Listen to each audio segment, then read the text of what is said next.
سناتا ہوں یہ قرآن کتنی بے مثال کتاب تھی.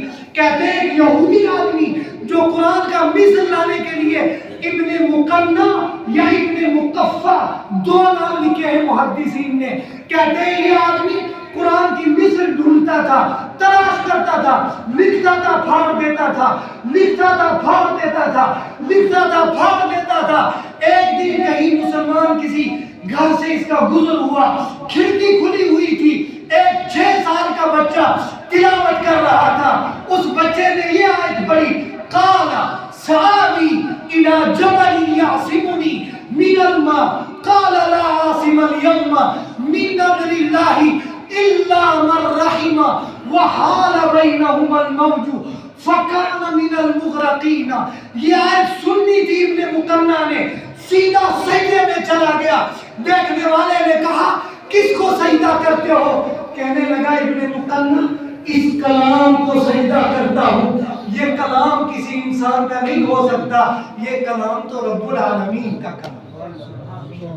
اللہ نے ایسا کلام ہمیں دیا ہوا تھا.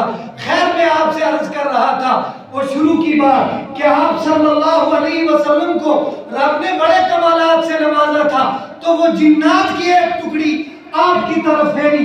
اللہ فرماتے ہیں اِذْ صَرَفْنَا إِلَيْكَ نَفَرًا مِنَ الْجِنِّ يَسْتَمِعُونَ الْقُرْآنَ فَلَمَّا حَضَرُوهُ قَالُوا أَنصِتُوا فَلَمَّا قُضِيَ وَلَّوْا إِلَىٰ قَوْمِهِمْ مُنذِرِينَ. جب یہ وادی نخلا میں پہنچے, میرے پیغمبر تلاوت کر رہے تھے, تو اتنے میں جنات نے قرآن سنا اور سننے کے بعد کہنے لگے ہاں یہ ہے وہ تبدیلی جس کی وجہ سے آج کائنات میں ایک انقلاب برپا ہوا ہے کہ اب شیاطین اور جنات آسمان کی دنیا میں داخل نہیں ہو سکیں گے. یہ تھے میرے پیغمبر صلی اللہ علیہ وسلم. میرے ساتھیوں میں آپ سے عرض کر رہا تھا کہ میرے پیغمبر کا پہلا حق کیا ہے جی؟ آپ پر ایمان لایا جائے. دوسری بات اللہ نے آیت میں فرمائی وَعَذَّرُوهُ, آپ کی تعظیم کی جائے, آپ کا نام آئے تو آپ پر درود پڑھا جائے. میرے پیغمبر صلی اللہ علیہ وسلم نے فرمایا تمہارا فائدہ ہوگا مجھ پر درود پڑھنے سے. فرمایا وہ بخیل ہے, وہ بخیل ہے, وہ بخیل ہے جس کے سامنے میرا نام آیا اور درود میں پڑھتا ہوں. اور علماء اہل سنت والجماعت کا یہ عقیدہ ہے, خدا کی قسم زمین کے جس حصے پر پیغمبر پر درود پڑھا جاتا ہے فرشتے بھی اس پر رشک کرتے ہیں, فرشتے بھی اس پر رشک کرتے ہیں.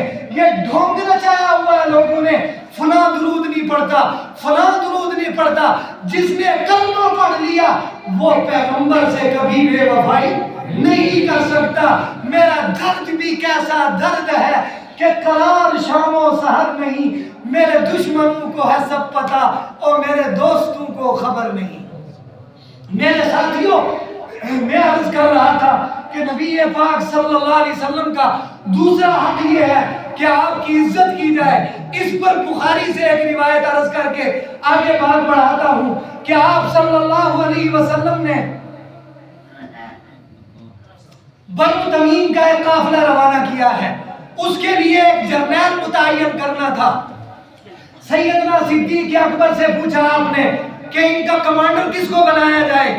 آپ نے ارشاد فرمایا اقرع بن حابس کو بنا دیا جائے.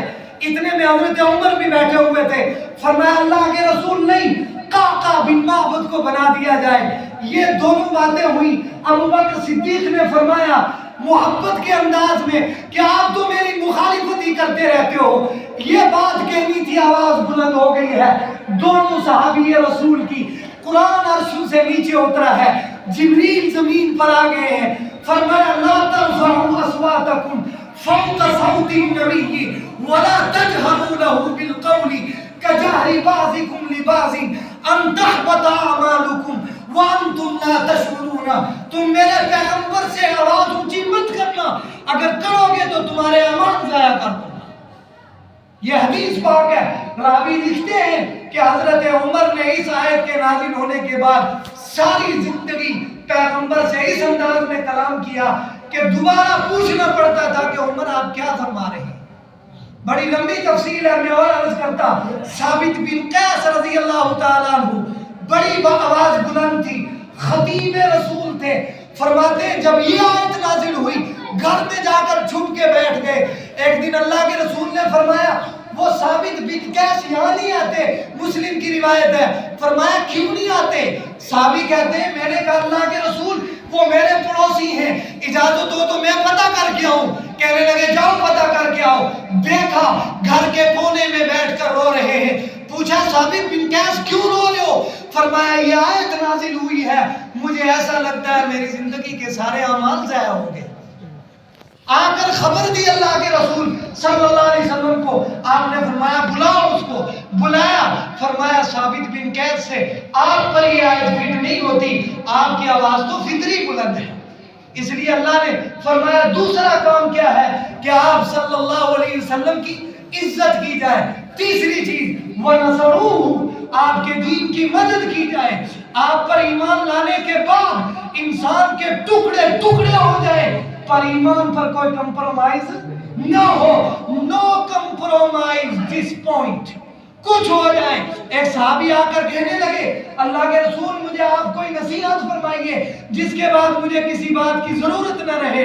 آپ نے فرمایا قل آمنت باللہ, یہ بات کہو ثم استقیم, پھر اس کے بعد اس پر ڈٹ جاؤ. کیسے ڈٹنا ہے وہ دیکھو. مسیلمہ کذاب نے نبوت کا دعویٰ کیا ہے. یہ بات میری بڑی غور سے سننی ہے آپ نے. فرمایا مسیلمہ کذاب نے جب نبوت کا دعویٰ کیا ہے حضرت ابو رافع رضی اللہ تعالیٰ عنہ کو نبی پاک صلی اللہ علیہ وسلم نے بلا کر فرمایا جاؤ اس خبیث کو چیر کر آ جاؤ اور جاؤ اس سے انتقام لو. کہتے ہیں ابو رافع رضی اللہ تعالیٰ عنہ میں گیا گھر کے اندر کسی طرح داخل ہوا ہوں. اندر جب داخل ہوا میں نے بھانپ لیا یہ کہاں پر ہے. تلوار تیز کی ہوئی تھی میں اندر گھسا ہوں, اس کے پیٹ میں مارا اور پیشاب کے راستے سے باہر کر دی تلوار کو. مار کے باہر آیا, سیڑھیوں سے نیچے گر میں جا رہا تھا, میری ٹانگ ٹوٹ گئی. کہتے ہیں میں نے باندھ لی وہ ٹانگ ویسے ہی, اور باندھنے کے بعد وہی چھپ کے بیٹھ گیا کہ میں دیکھتا ہوں نہیں. حضرت ابو رافع کو حضرت نبی پاک صلی اللہ علیہ وسلم نے حضرت عتیق کو بھیجا تھا کہ ابو رافع کو قتل کر کے آؤ. وہ بات میرے ذہن سے نکل گئی. فرمایا جا کے قتل کیا, پوڑیوں سے نیچے اترا. فرماتے میری ٹانگ ٹوٹ گئی. میں وہیں چھپا رہا کہ پتہ کروں کہ یہ اس کا کام تمام ہوا ہے یا نہیں ہوا ہے. کہتے ہیں میں تھوڑی دیر رہا, کسی نے آواز دی کہ ابو رافع تو مر چکا ہے. کہتے ہیں یہ آواز سننی تھی, میں چلا گیا لڑکھڑاتا ہوا اللہ کے رسول صلی اللہ علیہ وسلم کے پاس پہنچا. آپ نے پوچھا کیا ہوا؟ فرمایا اللہ کے رسول میری پنڈلی ٹوٹ گئی ہے. ہائے قربان جاؤں. آپ صلی اللہ علیہ وسلم نے اپنا دست مبارک پھیرا اور اپنا لعاب مبارک لگایا. صحابی کہتے ہیں وہ دن اور موت کا دن مجھے کبھی ٹانگ میں تکلیف نہیں ہوئی.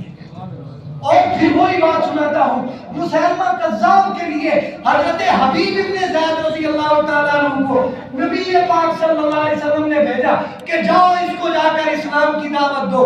کہتے ہیں حبیب ابن زید میں جب اس کے دربار میں پہنچا ہوں اس نے مجھے گرفتار کر لیا اور گرفتار کر کے کہنے لگا میری نبوت کے مانتے ہو یا نہیں مانتے؟ کہنے لگا نہیں مانتا ہوں. کہنے لگے اس پیغمبر سے رشتہ توڑتے ہو یا نہیں توڑتے ہو؟ حبیب ابن زید نے کہا میں نہیں توڑتا. کہنے لگا اس نے اپنے لشکر سے کہا کہ اس کی دائیں بازو کاٹو پھر یہ مانے گا. کہنے لگے اس کی دائیں بازو کاٹ دی گئی. پھر پوچھا کہ ارادہ بدلتے ہو؟ کہنے لگے نہیں بدلتا. فرمایا بائیں بازو کاٹ دی. پھر پوچھا کہ ارادہ بدلتے ہو؟ کہنے لگے نہیں بدلتا. دائیں ٹانگ کاٹ دی. پھر پوچھا ارادہ بدلتے ہو؟ کہنے لگے نہیں بدلتا. پھر بائیں ٹانگ کاٹ دی.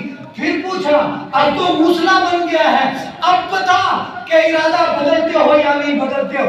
حبیب ابن زید نے کہا نہیں بدلتا. مسیلمہ کذاب ظالم نے کہا اس کی زبان کھینچو اور وہ بھی کاٹ کے رکھ دو. چنانچہ زبان کھینچی گئی, وہ بھی کاٹ کے رکھ دی. پھر پوچھا کیا اقرار کس سے کرے گا؟ کہنے لگے ہاتھ بھی کٹا تھا, یہ ہاتھ بھی کٹا تھا, یہ ٹانگ بھی کٹ گئی تھی, یہ ٹانگ بھی کٹ گئی تھی, زبان بھی کٹ گئی تھی. واہ کروڑوں سلام ہوں حبیب ابن زید پر.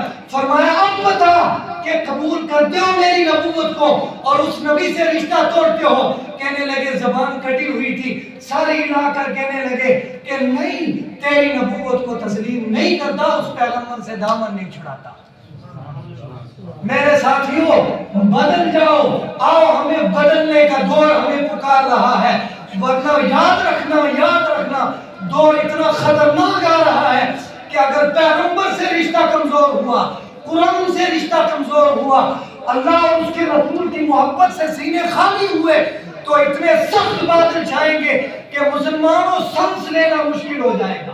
علامہ اقبال نے کہا تھا سمجھ جاؤ مسلمانوں، سمجھ جانے کا وقت آیا، بہت سوئے ہو تم اب جاگ جانے کا وقت آیا، اور جلا ڈالی تھی تم نے کشتیاں وہ بھی اندلس کے ساحل پر، مسلمانوں پھر وہی تاریخ دہرانے کا وقت آیا، اور جہاں سے 313 چلے تھے تم مسلمانوں انہی ماضی کی راہوں پر پلٹ جانے کا وقت آیا۔ اور اخیر میں کہتا ہوں اس بات کو سنو اور دل پر لے کر چلے جاؤ، وہ